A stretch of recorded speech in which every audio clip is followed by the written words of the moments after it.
এই বছর 15ই আগস্টের কিছুদিন আগেই চাঁদনির সঙ্গে রাহুলের বিয়ে হয়। বিয়ের পর চাঁদনি যখন প্রথম শ্বশুর বাড়িতে যায় তখন সে বুঝতে পারে তাকে একান্নবর্তী পরিবারের সংসার করতে হবে, কারণ তার শ্বশুর বাড়িতে শাশুড়ি মা, শ্বশুর মশাই, ভাসুর, ভাসুরের বউ এবং তাদের মেয়ে বসবাস করে। একদিন চাঁদনি ঘুম থেকে ওঠে, এমন সময় তার ভাসুর এবং বড় জায়ের মেয়ে পিঙ্কি তার ঘরে আসে। কাকু, কদিন পর আমাদের স্কুলে 15ই আগস্ট আছে, তাই আমাদের সব ছাত্রীদের কাছ থেকে 500 টাকা করে চাঁদা চেয়েছে। তুমি আমাকে 500 টাকা দেবে কাকু? কারণ আজকে আমাকে জমা দিতে হবে, না হলে কিন্তু 15ই আগস্টে পার্টিসিপেট করতে পারবো না। হ্যাঁ, এই নে 500 টাকা নিয়ে যা, আর স্কুলে যাওয়ার গাড়ি ভাড়া আছে তো, তা না হলে বল, আর 100 টাকা দিচ্ছি। এই বলে রাহুল তার মানিব্যাগ থেকে 600 টাকা বার করে পিঙ্কিকে দিয়ে দেয়, যেটা দেখে চাঁদনি ভীষণই রেগে যায়। এই, তুমি তোমার দাদার মেয়েকে 500 টাকা দিলে, তারপর আবার 100 টাকা এক্সট্রা কেন? তুমি কি টাকার গাছ নিয়ে বসে আছো? আর পিঙ্কির স্কুলে 15ই আগস্ট পালন করা হবে, তার জন্য চাঁদার দরকার, সেটা ওর বাবা মা দেবে, তুমি কেন দেবে? এরকম করে টাকা অপচয় করো না কিন্তু। আমি তো বরাবরই পিঙ্কি করে স্কুলের যাবতীয় জিনিসপত্র এবং টাকা পয়সা দিয়ে এসেছি, আর আমি আমার দাদার বৌদির সাথে কখনো খারাপ ব্যবহার করতেও পারি না, তাই ওদের মেয়ে আমার মেয়ের মতোই। সুতরাং আমি পিঙ্কিকে কি দেবো না দেবো সেই নিয়ে তুমি মাথা নষ্ট করো না। তুমি তো সবেমাত্র বিয়ে হয়ে এসেছো, তাই তুমি এখন এসব বিষয়ের মধ্যে ঢুকবে না। আর প্রত্যেক বছর 15ই আগস্টের দিন আমি আমার দাদার মেয়েকে টাকা দিই, তাই এবারও দেবো। এখন তোমার সাথে আমার বিয়ে হয়ে গেছে, সুতরাং আমার মাথা নষ্ট করতেই হবে। আর পিঙ্কি শোন, এই যে তোর কাকু তোকে 15ই আগস্ট উপলক্ষে 600 টাকা দিল, এরপর কিন্তু তুই কাকুর কাছ থেকে 1 টাকাও চাইবি না, না হলে আমি তোর বাবা মাকে বলে তোকে বকা খাওয়াবো বলে দিলাম। এই শুনে পিঙ্কি সেখান থেকে চলে যায়, কারণ পিঙ্কির খুবই খারাপ লাগে। পিঙ্কি যখন বিষয়টা তার বাবা মাকে জানায়, তখন তার বাবা মা চাঁদনিকে কিছু বলতে পারে না, কারণ চাঁদনি এখন সেই বাড়ির নতুন বউ। দেখতে দেখতে এভাবে 2-1 দিন কাটে। একদিন চাঁদনি বাড়িতে কাউকে না জানিয়ে শপিং করতে বেরিয়ে পড়ে, আর মাত্র 2 দিন পরেই 15ই আগস্ট। এখনো আমার কিছুই শপিং করা হয়নি। আমি তাড়াতাড়ি করে শপিং করে নিই, কত কিছু কেনাকাটা বাকি আছে। আমি শাড়ি কিনবো, লেহেঙ্গা কিনবো, গহনা কিনবো, তার সাথে প্রয়োজন মতো মেকআপও তো কিনতে হবে।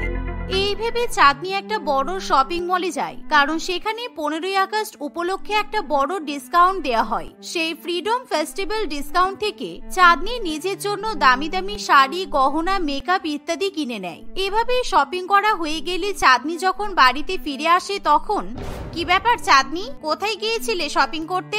একবার বলে যেতে পারতে তো, আমি আর মা কিন্তু তোমার জন্য খুব চিন্তা করছিলাম। বাবা, আমি শপিং করতে যাব আর সেটার জন্য তোমাদের বলে যেতে হবে? যত সব ন্যাকামি দেখলে আমার গা জ্বলে যায়। আরে না না, ঠিক আছে, কোনো ব্যাপার নয়। আচ্ছা, তুমি কি শপিং করে নিয়ে আসলে দেখি একবার? 2 দিন পর 15ই আগস্ট উপলক্ষে শাড়ি, জামা কাপড়, মেকআপের উপর সেল চলছে। তুমি নিশ্চয়ই তাই এত কিছু শপিং করে নিয়ে এসেছো, তাই তো? হ্যাঁ বড় বৌমা, তুমি একদম ঠিক কথাই বলেছো। ছোট বৌমা 15ই আগস্ট উপলক্ষে মনে হয় আমাদের জন্য জিনিসপত্র কিনে নিয়ে এসেছে, তাই তো ছোট বৌমা? কই দেখাও, তুমি আমাদের জন্য কি কি কিনে নিয়ে এসেছো।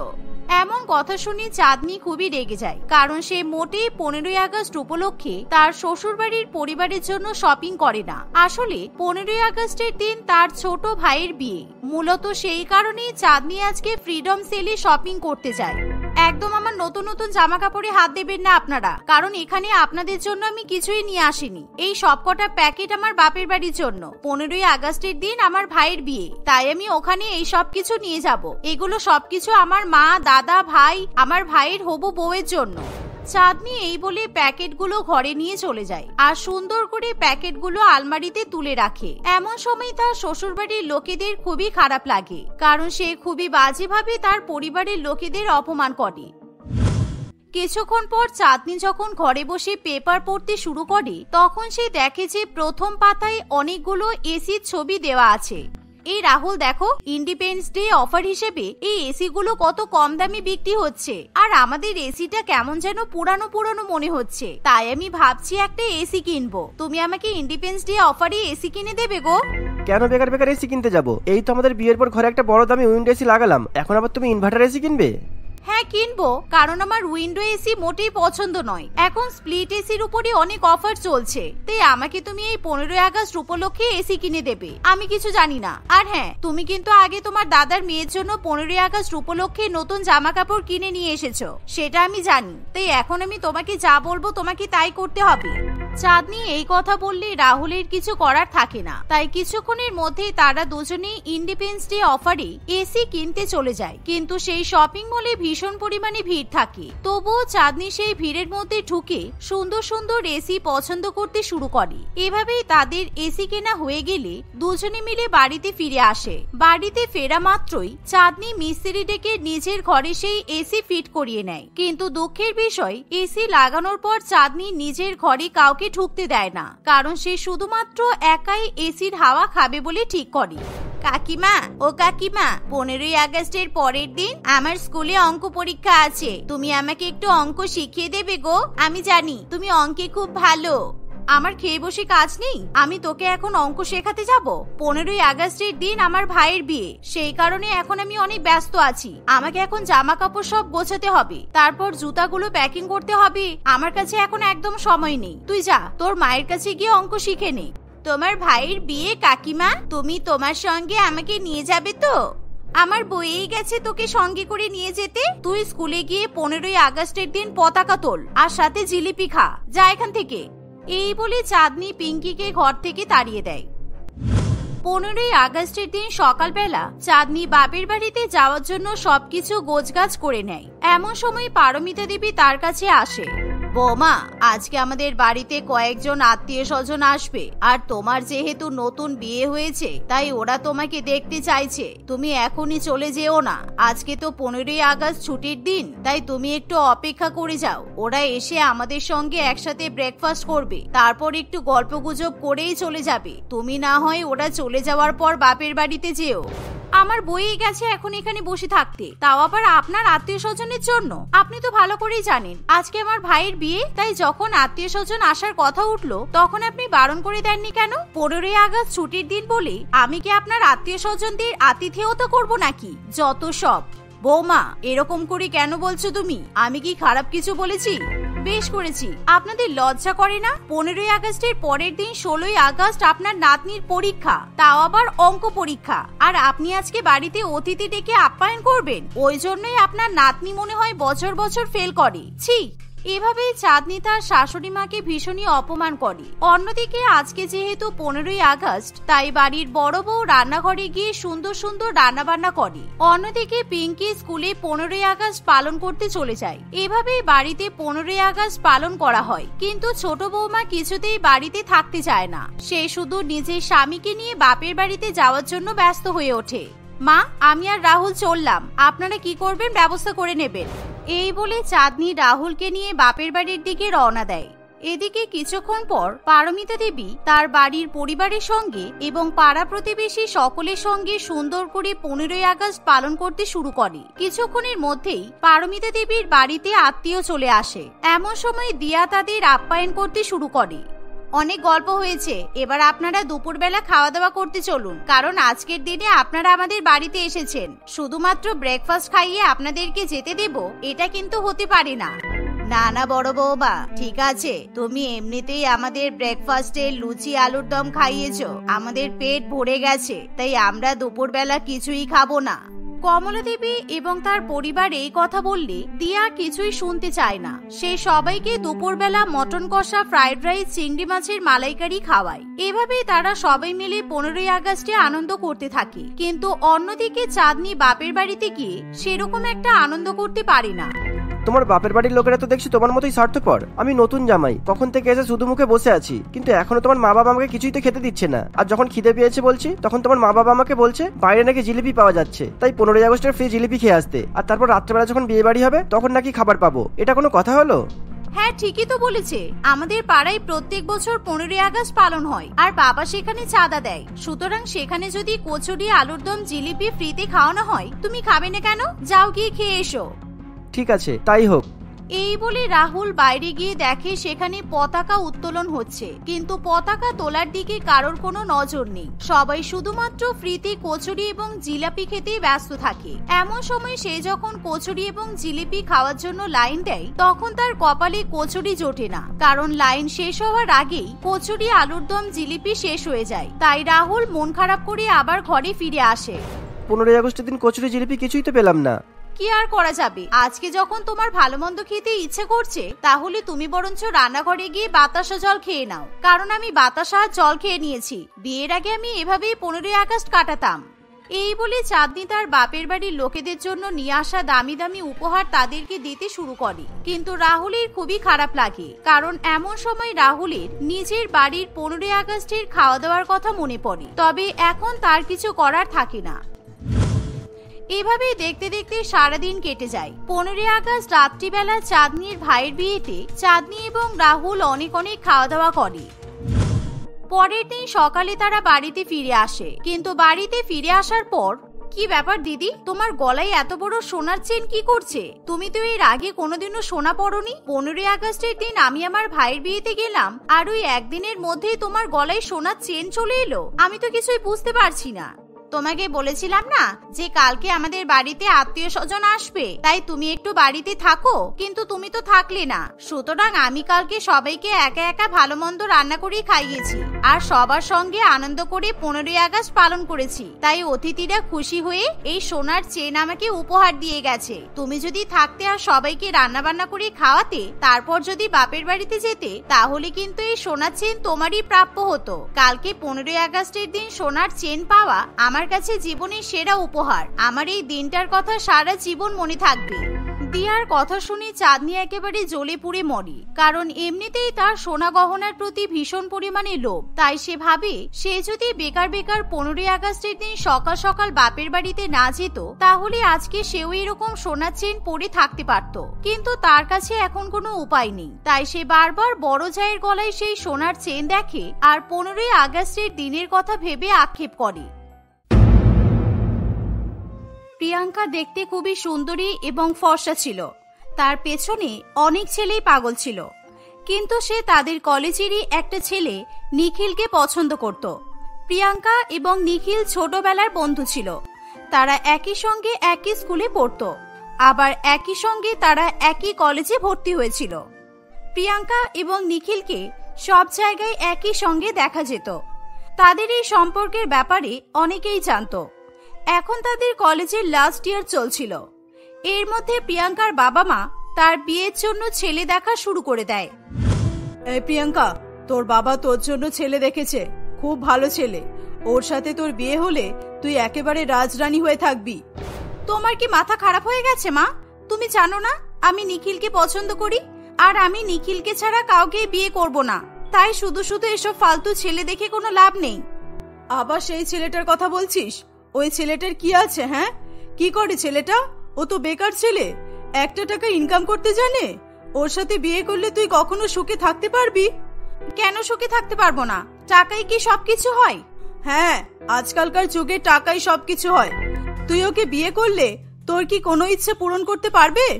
ওকে বিয়ে করলে তুই কি কখনো বিদেশে ঘুরতে যেতে পারবি? বড় বড় রেস্টুরেন্টে খেতে পারবি?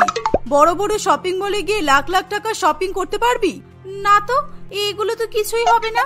কিন্তু এগুলো তো আমার খুবই ভালো লাগে মা। আর এই ইচ্ছাগুলো পূরণ করার জন্য তো অনেক বড়লোক ছেলেকে বিয়ে করতে হবে। সেই জন্যই তো তোর জন্য আমরা বড়লোক ছেলেকেই দেখেছি। শুধু বড়লোক নয়, ভীষণ বড়লোক। বিদেশ থেকে সামনের মাসেই দেশে ফিরবে। তবে হ্যাঁ, ছেলেটা দেখতে একটু কালো, গায়ের রং দেখে কোনো লাভ নেই। যার টাকা আছে তার সব আছে। ললিতা দেবীর কথা শুনে প্রিয়াঙ্কা ভীষণ পরিমাণে লোভে পড়ে যায়। তাই সে আর আগে পিছে না ভেবেই তার বাবা মায়ের পছন্দ করা ছেলে রঞ্জনকে বিয়ে করতে রাজি হয়ে যায়। কিন্তু প্রিয়াঙ্কা মনে মনে নিখিলকে নিয়ে খুবই চিন্তা করতে থাকে। কিন্তু প্রিয়াঙ্কা এই ব্যাপারে নিখিলকে কিছুই জানতে দেয় না। দেখতে দেখতে 1 মাস কেটে যায়। প্রিয়াঙ্কা এবং রঞ্জনের বিয়ের দিন চলে আসে। বরযাত্রী আসলে রঞ্জনের সঙ্গে নিখিলকে দেখে প্রিয়াঙ্কা চমকে ওঠে। নিখিল, তুমি এখানে কিভাবে? প্রিয়াঙ্কা আমাকে এত বড় ধোকা দিল। আমি এবার বুঝলাম সেই জন্য প্রিয়াঙ্কা এতদিন ধরে আমাকে ইগনোর করছিল। শেষ পর্যন্ত প্রিয়াঙ্কা আমাকে ঠকিয়ে আমার দাদার সঙ্গে বিয়ে করলো, আর আমি এই ব্যাপারে কিছু জানতেও পারলাম না। প্রিয়াঙ্কা, তুমি নিখিলকে কিভাবে চেনো? নিখিল তো আমার ছোট ভাই হয়। কি রে নিখিল, তোরা এক অপরকে চিনিস নাকি?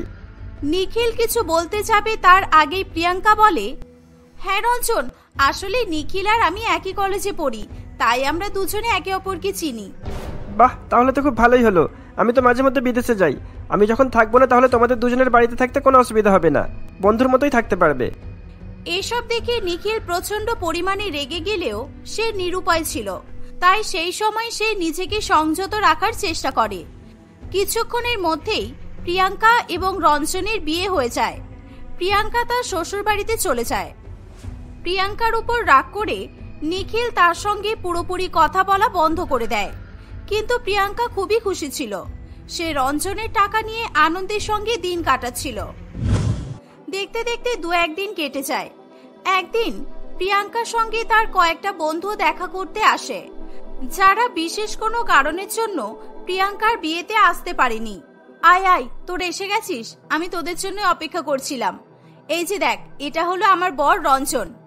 রঞ্জনকে দেখে প্রিয়াঙ্কার বন্ধুরা প্রচন্ড পরিমাণে অবাক হয়, কারণ রঞ্জন দেখতে ভীষণ পরিমাণে কালো ছিল।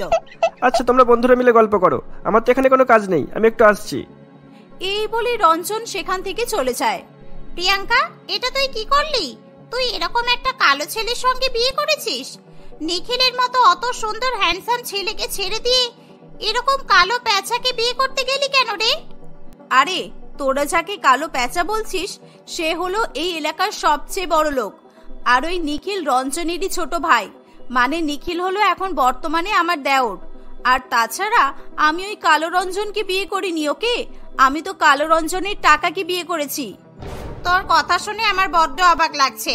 তুই রঞ্জনের টাকার জন্য ওকে বিয়ে করেছিস ঠিকই, কিন্তু তুই একবারও ভেবে দেখেছিস ওই রঞ্জনের সঙ্গে তুই কখনো বাইরে বেরোতে পারবি কিনা? তোরা যখন পাশাপাশি হেঁটে যাবি তোদের কেমন দেখাবে বলতো? আর তুই তো কোনোদিনও তোর বরের সঙ্গে ফটো তুলে সোশ্যাল মিডিয়াতে আপলোডও করতে পারবি না। এভাবেই প্রিয়াঙ্কার বন্ধুরা তাকে নানান রকমের কথা বলতে থাকে। রিঙ্কির বলা কথাগুলো প্রিয়াঙ্কার মনে অনেক বড় প্রভাব ফেলেছিল। আমার বন্ধুরা তো ঠিকই বলেছে, আমি তো এগুলো আগে ভেবে দেখিনি।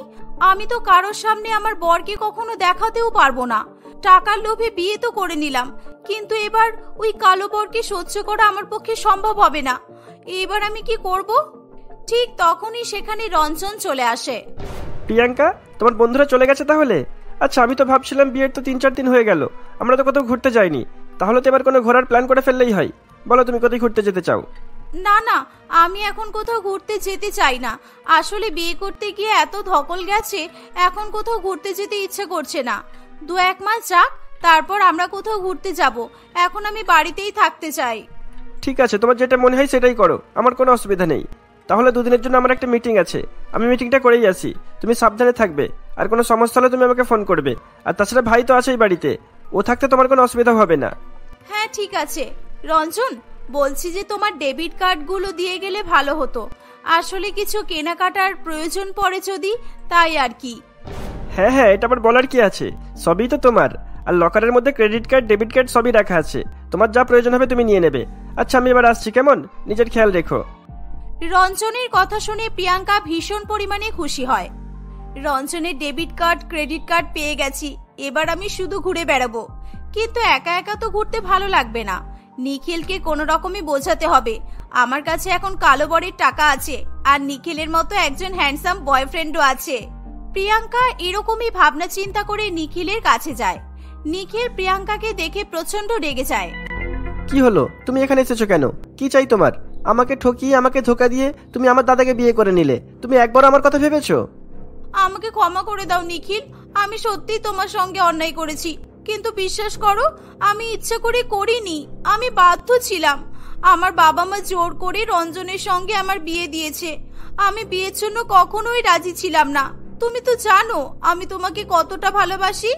তোমার বাবা মা তোমাকে জোর করে বিয়ে দিয়েছে, এই মিথ্যা কথাটা অন্তত বলো না। বিশ্বাস করো নিখিল, আমি সত্যি বলছি। আমার মা বলেছিল আমি যদি রঞ্জনকে বিয়ে না করি তাহলে আমার মা গলায় দড়ি দেবে। শুধুমাত্র বাবা মায়ের কথা চিন্তা করে আমাকে বিয়েটা করতে হয়েছে। আমার বাবা মা শুধু রঞ্জনের টাকা দেখেছে, কিন্তু ওরা একবারও আমার কথা ভেবে দেখেনি। ঠিক আছে, যা হওয়ার সেটা হয়ে গেছে, এখন আর এসব নিয়ে ভেবে কি হবে? বিয়ে হয়ে গেছে যখন তখন সংসার করো, এছাড়া আর কোনো উপায়ও নেই। না নিখিল, আমি কিছুতেই তোমার দাদাকে মেনে নিতে পারছি না।